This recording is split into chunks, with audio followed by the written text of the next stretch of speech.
pessoal, estamos aqui com mais um vídeo, então já vai deixando o like, se inscrevendo no canal e ativar o sininho. A gente vai fazer o mais slime. Eu já botei cola e o corante rosa, tá? Mas você pode botar qualquer corante. Depois a gente vai precisar de água boricada, creme e bicarbonato de sódio. Já botei a cola e o corante rosa. Agora a gente vai mexer.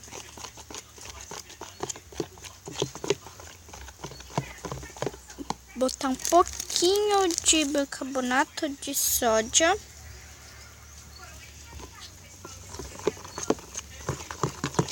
Porque pode ficar duro, tá? Se vocês botarem muito, vai ficar duro. Agora a gente já botou creme também. A gente vai botar água boricada, tá? 1, 2, 3, 4, 5, 6.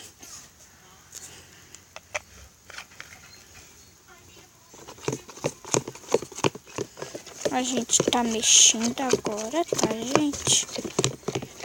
Eu já volto com vocês com a nossa slime pronta.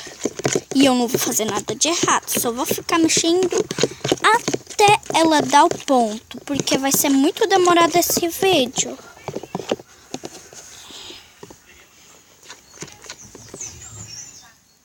Tá? Tchau e já volto. Então, gente, está bem gostosa e bonita. Não tá nem meio pronta. Quer dizer, ela tá quase pronta. Ui, vou botar na luz aqui pra vocês verem. Ela tá quase pronta, tá? Ela já tá no ponto. Olha, olha.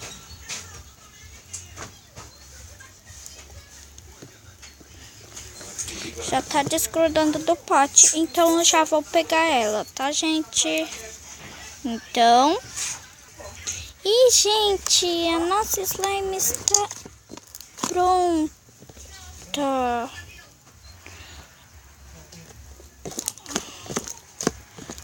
Ela está muito gostosa.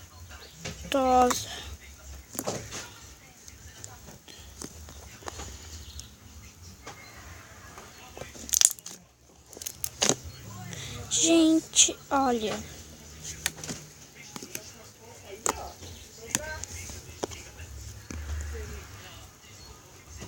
Mamãe querida,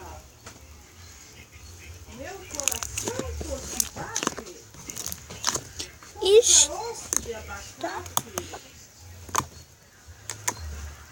Então, gente, se você gostou da nossa slime, já vai deixando o seu like, se inscrevendo no canal e ativa o sininho. E tchau, até o próximo vídeo. Beijos. Tchau.